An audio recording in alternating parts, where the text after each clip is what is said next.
नमस्कार। Stock market में success सिर्फ चार्ट्स और इंडिकेटर्स की बात नहीं है। असली खेल तो यहाँ दिमाग में चलता है। आज हम इसी पर बात करेंगे। बिल्कुल। खासतौर पर दिमाग के एक हिस्से पर, फ्रंटल कॉर्टेक्स, और ये समझेंगे कि ये दुनिया भर के ट्रेडर्स के लिए कैसे एक गेम चेंजर साबित हो सकता है। सही कहा। क्योंकि ट्रेडिंग असल में एक मेंटल वॉरफेयर है, एक दिमागी जंग। हाँ। जहाँ लॉजिक और इमोशन मतलब तर्क और भावनाएं लगातार टकराते हैं, और ये फ्रंटल कॉर्टेक्स ही है जो इसमें बैलेंस बनाने में मदद करता है। हमारे पास ट्रेडिंग साइकोलॉजी और ब्रेन फंक्शन पर कुछ यूट्यूब स्क्रिप्ट से जानकारी है जहां फ्रंटल कॉर्टेक्स की इंपॉर्टेंस बताई गई है। तो आज का मिशन ये समझना कि ये फ्रंटल कॉर्टेक्स है क्या, ट्रेडर्स के लिए इतना जरूरी क्यों है, और सबसे इंपॉर्टेंट इसे ट्रेन कैसे करें बेहतर ट्रेडिंग के लिए। तो शुरू करते हैं। ये फ्रंटल कॉर्टेक्स आखिर है क्या चीज? देखिए, ये दिमाग का वो हिस्सा है जो हमारे माथे के ठीक पीछे होता है। ओके। इसके कई पार्ट्स हैं, बट ट्रेडर्स के लिए जो सबसे खास है वो है प्रीफ्रंटल कॉर्टेक्स यानी पीएफसी। पीएफसी। हाँ, आप इसे अपने दिमाग का सीईओ समझ सकते हैं। सीईओ? अच्छा, मतलब सारे बड़े फैसले यहीं से? हाँ, बिल्कुल।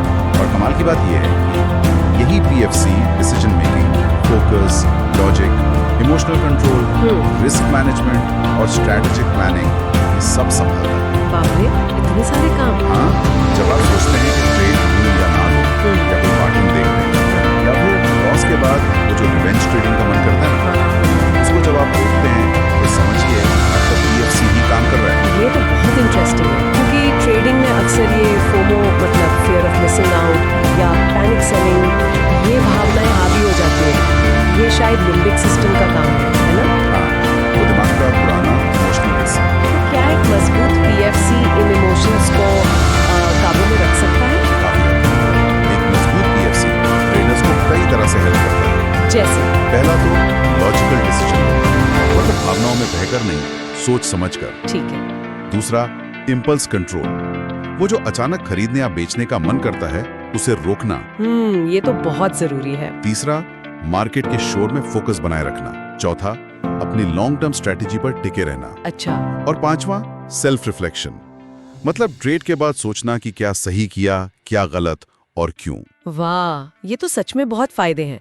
अच्छी खबर ये है कि सूत्रों के मुताबिक दिमाग को ट्रेन किया जा सकता है, मसल्स की तरह। हाँ, बिल्कुल। तो इस पीएफसी को ट्रेन करने के क्या तरीके बताए गए? हाँ, कुछ साइंस बैक तरीके हैं। पहला है मेडिटेशन और माइंडफुलनेस। Okay, meditation. रोजाना सिर्फ 10 मिनट भी फोकस और इमोशनल रेगुलेशन सुधार सकता है। एक हार्वर्ड स्टडी है जो बताती है कि इससे पीएफसी में ग्रे मैटर बढ़ता है। ग्रे मैटर मतलब सोचने वाला हिस्सा। हाँ, सोचने समझने वाले ब्रेन सेल्स। अच्छा, और? दूसरा, स्ट्रैटेजिक गेम्स खेलना, जैसे चेस, सुडोकू या पोकर भी। गेम्स? इनसे कैसे? ये गेम्स आपके सोचने की फ्लेक्सिबिलिटी मतलब कॉग्निटिव फ्लेक्सिबिलिटी बढ़ाते हैं, जो बदलते मार्केट के लिए बहुत जरूरी है। लॉजिकल है। तीसरा है जर्नलिंग, अपने ट्रेड्स और उनके पीछे की सोच को लिखना। Trade journal? हाँ, सुना है इसके बारे में। इससे आप अपनी सोच को समझ पाते हैं, जिसे मेटाकॉग्निशन कहते हैं, और गलतियों के पैटर्न पहचान सकते हैं। ये तो बहुत प्रैक्टिकल टिप है। और क्या है? चौथा, नींद और न्यूट्रिशन। देखिए, दिमाग ग्लूकोज पर चलता है, सही। तो अच्छी नींद और साफ सुथरा खाना बहुत जरूरी है ताकि दिमाग पीक परफॉर्मेंस दे सके। कम नींद मतलब कम इंपल्स कंट्रोल। बिल्कुल, नींद पूरी ना हो तो वैसे भी चिड़चिड़ाहट रहती है। और पांचवा तरीका है डिलेड ग्रेटिफिकेशन का अभ्यास, मतलब तुरंत इनाम पाने की इच्छा को रोकना। अच्छा, ये कैसे? जैसे कोई ट्रेड लेने से पहले बस 60 सेकंड रुकें और खुद से पूछें, क्या ये मेरे रूल्स के हिसाब से है? एक पॉज लेना। हाँ, तो छोटा सा पॉज में बहुत फर्क डाल सकता है। तो इन सब बातों का निचोड़ क्या निकलता है? देखिए, निचोड़ ये है कि मार्केट रोज आपके दिमाग का टेस्ट करता है। आपके पास बेस्ट स्ट्रैटेजी, बेस्ट टूल्स हैं, हाँ। लेकिन अगर आपका फ्रंटल कॉर्टेक्स, आपका पीएफसी शार्प नहीं है, तो आप बस अंधेरे में तीर चलाएं। सही बात। अपने दिमाग को ट्रेन करना सिर्फ कोई न्यूरोसाइंस का कांसेप्ट नहीं है। ये ट्रेडिंग में रियल एज है, एक बड़ा है, ये मेंटल फिटनेस है।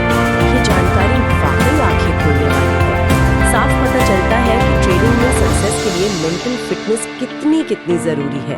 अपने दिमाग को, खासकर फ्रंटल कॉर्टेक्स को समझना और उसे ट्रेन करना किसी भी ट्रेडर के लिए गेम चेंजिंग हो सकता है। हाँ, और यहाँ एक जरूरी सवाल भी खड़ा होता है सोचने के लिए। क्या? कि अगर बेहतरीन गेहिंग स्किल्स और स्ट्रेटजी भी दिमागी अनुशासन के बिना अधूरी हैं, तो क्या ये हो सकता है कि अपने फ्रंटल कॉर्टेक्स को नजरअंदाज करना ही ट्रेडिंग में लगातार लॉस का सबसे बड़ा लेकिन अनकहा कारण हो? ये वाकई सोचने वाली बात है। बिल्कुल, इस पर जरूर सोचिएगा।